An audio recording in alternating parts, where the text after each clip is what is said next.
Welcome to my series of basketball videos where I'll be comparing various NBA greats against each other.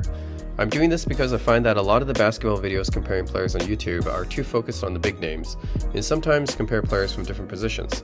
For example, lots of people compare Jordan to LeBron and Kobe to Duncan, just because of their similar levels of achievements, but since those players play different positions and have different styles of play, it's not an interesting comparison. In this series, I want to do a comparison not between just more well-known players, but players from days past, in the 1960s, 1970s, 1980s, and even the ABA as well, that most modern fans probably do not have too much knowledge about. Also, as much as possible, I want to compare players that play similar positions and have similar play styles. To me, that's a more interesting and fruitful comparison. I'll be using 6 different metrics to compare each player. The first category is scoring. This category will be defined by each player's career points per game, peak points per game both in the regular season and playoffs, and number of scoring titles. Rebounding. This category will be defined by each player's career rebounds per game, peak rebounds per game both in the regular season and playoffs, and number of rebounding titles. Passing. This category will be defined by each player's career assists per game, peak assists per game both regular season and playoffs, and number of assist titles. Efficiency and advanced metrics. This category will be defined by each player's career true shooting percentage per and win shares per 48, both in the regular season and playoffs. The reason I use true shooting percentage is because it's more fair to guards. Field goal percentage tends to be biased to big men because of their height and play style closer to the basket. I also put in win shares per 48 here because it encompasses efficiency along with other attributes to give you an idea of how many wins a player contributes to his team. Defense. This category will be defined by each player's all defensive selections, defensive win shares, and defensive player of the year awards. The reason I'm not using blocks and steals in this comparison is because I want to compare the achievements of older players that modern fans might not have too much knowledge about, and players in the 1960s and early 1970s do not have steals and blocks tracked. Awards. This category will be defined by All-Star appearances, All-NBA selections, MVPs, Finals MVPs, and championships as the first, second, or third best player. The reason I have to only count championships as a top 3 player on the team is because otherwise you get into the situation where, for example, Robert Horry has 7 rings and Karl Malone has 0, and it's not representative of how much better a player is if they weren't a top 3 player on their team contributing to a championship. I know including All-Star selections is a little bit controversial because it's fan voted, but ultimately this is what the Hall of Fame uses in their criteria to induct a player, as unfair as it sounds. Also, I'll be including ABA stats and awards and using them as equivalent to their respective NBA stats and awards. The only one that's different about the ABA is that instead of Finals MVP, they have Playoffs MVP, which honestly is a better idea than Finals MVP since it accounts for the whole playoffs, but just to keep it simple, I'll be referring to the ABA Playoffs MVP as Finals MVP here.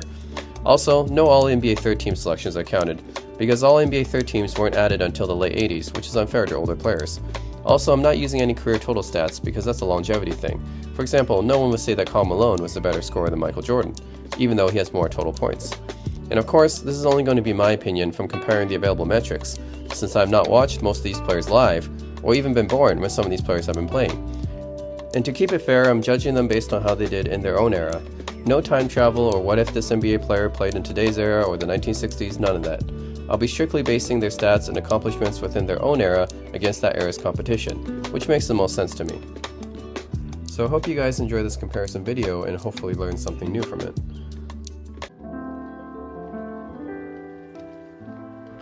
The 9th episode in the series looks at 2 all-time small forwards, both of whom have very similar resumes. James Worthy is well known as a key cog in the Showtime Lakers dynasty and the 3rd best player on the team after Magic Johnson and Kareem Abdul-Jabbar. He would often take over in the playoffs when the game mattered, giving him the moniker Big Game James. Roger Brown has a very similar story, although he's far less well known than James Worthy due to him being unfairly blackballed from the NBA in a similar fashion to Connie Hawkins, being forced to play in the ABA for his entire career. He's often referred to as one of the best players never to play in the NBA. Similar to Worthy, Roger Brown was the top 3 player on his team for a dominant Indiana Pacers dynasty in the ABA, and also known for showing up in the playoffs. So let's take a look at how these 2 great players compare. In the scoring category, both players averaged similar points per game for their careers, with Worthy averaging 17.6 points per game and Roger averaging 17.4 points per game. Although I would say this is not a very good indication of how great either player was at scoring, as Worthy's scoring numbers were always suppressed due to him playing with so many great teammates, and Roger's scoring trailed off later in his career after his injuries.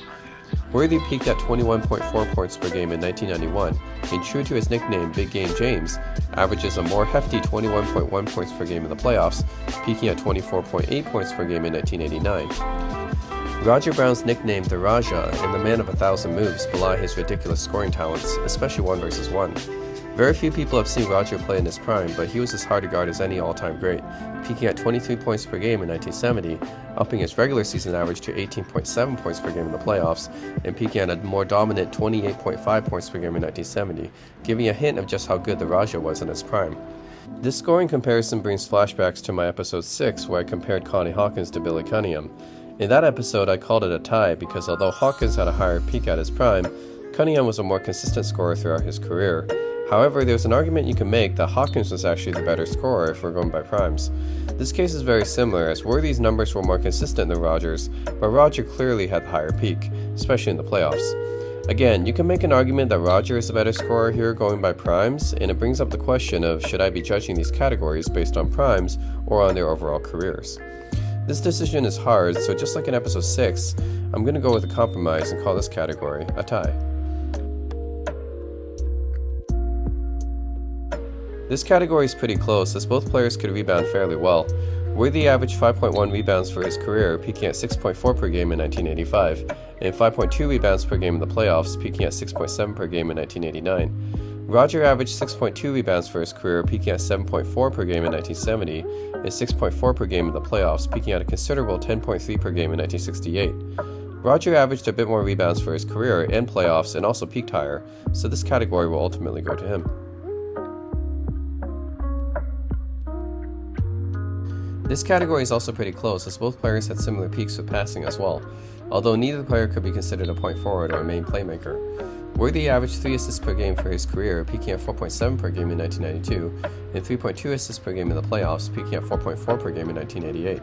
Roger averaged 3.8 assists per game for his career, peaking at 4.7 per game in 1970, and 3.7 per game in the playoffs, peaking at 6.7 per game in 1968. Roger actually averaged over 4 assists per game 4 times in his career, while Worthy averaged over 4 assists per game just once, so I will give Brown the slight edge here.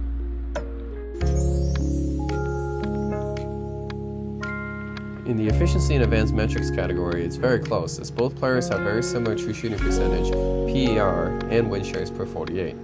This category is just too close to call as both players are quite efficient and very good in the mid-range, and both had a dazzling array of moves in the post as well, so I have to call this one a tie. In this category, neither player were known for their defense. Neither Worthy or Brown were considered defensive stars, and this is reflected in their low defensive win shares total. So I'll have to put this category as a tie as well. In the awards category, both players have very similar resumes. Both had 3 championships and a Finals MVP. Roger has the advantage in All-ABA selections, as Worthy only has 3-team All-NBA selections, which I don't count in my comparison videos for reasons explained in the intro. However, Roger has less All-Star appearances and was not a top 3 player on one of his teams, the 1973 Pacers. Roger had declined by that time, and that team had Freddie Lewis, Mel Daniels, and their main superstar George McGinnis leading the team, whereas Worthy was a top 3 player on all of his championship teams. This category is once again also a tie. So when all the categories are summed up, Roger Brown gets the advantage in rebounding and passing by a slight margin, while the rest are all ties, although he had the edge in scoring as well going by peaks. So Roger Brown gets the win here. James Worthy deserves credit as a star forward of the Showtime Lakers, whom perhaps we never saw his true prime, as he always sacrificed his numbers to be a great team player with Magic and Kareem. Whereas Roger Brown remains one of the greatest players most modern fans have never even heard about. His short prime, which culminated in the 1970 ABA playoffs, was as dominant as any playoff run of any ABA legend in history, and his only equals in the ABA were Rick Barry and later on Dr. J. Hope you guys enjoyed this comparison. Hope you guys learned something new. Thanks for watching. Stay tuned for the next comparison video.